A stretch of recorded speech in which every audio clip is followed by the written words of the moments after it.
वंचितचे प्रमुख प्रकाश आंबेडकरांनी एकला चलो रेचा नारा दिलाय। मात्र असं असताना सुद्धा काँग्रेस प्रदेशाध्यक्ष नाना पटोलेंनी प्रकाश आंबेडकरांच्या बालेकिल्ल्यात म्हणजेच अकोल्यामध्ये जाऊन खुली ऑफर दिली। प्रकाश आंबेडकरांसाठी मवियाचे रस्ते बंद झालेले नाहीत असं नाना पटोलेंनी म्हटलंय। मात्र यावर प्रत्युत्तर देताना वंचितकडून नाना पटोलेंना लक्ष्य करण्यात आलंय। बघूया या संदर्भातला एक रिपोर्ट।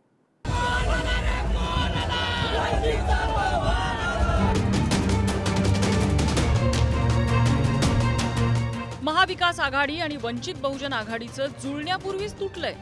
मात्र त्यावरून सुरू असलेला कलगीतुरा काही थांबण्याचं नाव घेत नाहीये। अजूनही वेळ गेलेली नाही असं म्हणत काँग्रेस प्रदेशाध्यक्ष नाना पटोलेंनी अकोल्यात प्रकाश आंबेडकरांपुढे मैत्रीचा हात धरला।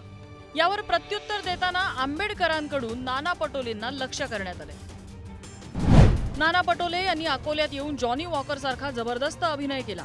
नाना पटोलेजी, एक गोष्ट सांगा, तुम्हाला संविधान वाचवायचं होतं तर आमचे प्रदेश उपाध्यक्ष डॉक्टर पुंडकर यांना महाविकास आघाडीची बैठक सुरू असताना 1.5 तास बाहेर का बसवलं होतं? काँग्रेस आणि आमच्या नात्यात फूट पाडण्याचं काम करत असताना तुम्हाला काँग्रेसच्या वरिष्ठ नेत्यांनी पकडलं। त्या दिवसापासून काँग्रेसकडून महाविकास आघाडीच्या बैठकीत तुमच्याऐवजी बाळासाहेब थोरात सहभागी होऊ लागले। तुम्ही अकोल्यात भाषण केलं तेव्हा ही गोष्ट देखील सांगायला हवी होती। विदर्भातल्या 10 जागा महाविकास आघाडी जिंकेल, त्या पद्धतीचं सगळीकडे वातावरण आहे आणि त्या पद्धतीचं अकोल्याला मी काल होतो। अकोल्यालाही आम्ही बाळासाहेबांना आंबेडकर साहेबांना जे आम्ही प्रस्ताव दिलेला आहे त्यांना आम्ही सांगितलं की देशाची संविधानिक आणि लोकशाही वाचवण्यासाठी आपण सोबत या।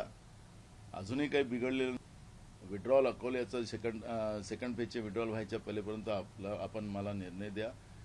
आणि ते म्हणत होते की नाना पटोलेला अधिकार नाही। मी सांगितलं मी माझा अधिकार वापरणार। आता तुम्हाला जे तुम्ही निर्णय सांगाल त्या निर्णयाच्या 2 जागेचा त्यांचा आमच्याकडून अपेक्षा होत्या, त्या निर्णय घेण्याची मी त्यांना सांगितलेलं आहे। पण मतविभाजन करू नका असं अर्थहाक मी काल अकोल्याच्या भूमीवरून करून आलेलो। महाविकास आघाडीशी न जुळल्याने प्रकाश आंबेडकरांनी एकला चलो रेची भूमिका घेतली। वंचितनं राज्यभर आतापर्यंत 24 उमेदवार उभे केले। अकोल्यात ॲडव्होकेट प्रकाश आंबेडकरांविरोधात काँग्रेसकडून डॉक्टर अभय पाटील यांना उमेदवारी देण्यात आली। डॉक्टर अभय पाटील आणि त्यांचे दिवंगत वडील दोघांचाही राष्ट्रीय स्वयंसेवक संघाशी घनिष्ठ संबंध राहिलेला आहे असा आरोप वंचितकडनं करण्यात आलाय। वंचित असं म्हणतं, तुम्हाला माहितीये का, अकोल्यातील काँग्रेसचे लोकसभा उमेदवार डॉक्टर अभय पाटील यांनी भाजपकडे उमेदवारी अर्ज पाठवला होता। अभय पाटील आणि त्यांचे दिवंगत वडील दोघांचाही राष्ट्रीय स्वयंसेवक संघाशी वैयक्तिक आणि घनिष्ठ संबंध राहिलाय। आम्हाला याचे आश्चर्य वाटलं नाही, कारण नाना पटोले यांची पसंतच अशी आहे। चला, काही हरकत नाही, आम्ही अभय पाटील यांना त्यांच्या उमेदवारीबद्दल शुभेच्छा देतो। तुम्ही काहीही करा, अकोल्यातून तर हिम्मतवालाच विजयी होणार। एकीकडे वंचित आणि महाविकास आघाडीतला वाद टोकाला गेलेला आहे, तिकडे पुण्यातून उमेदवारी मिळालेल्या वसंत मोरेंनी अकोल्यात प्रकाश आंबेडकरांच्या निवासस्थानी वंचितमध्ये प्रवेश केलाय।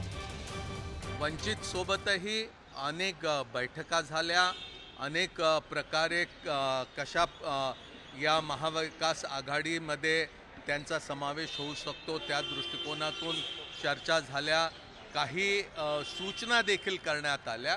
पण आपल्याला ठाऊक आहे की मागच्या काही दिवसामध्ये त्यांनी अनेक मतदारसंघामध्ये उमेदवार उभे केलेले आहे। पण आपल्याला एवढं मी यावेळेस सांगेन की माघार घेण्याच्या दिवसापर्यंत, त्या शेवटच्या क्षणापर्यंत काय होऊ शकतं त्याच्याबद्दल निश्चित असं काही सांगता येत नाही।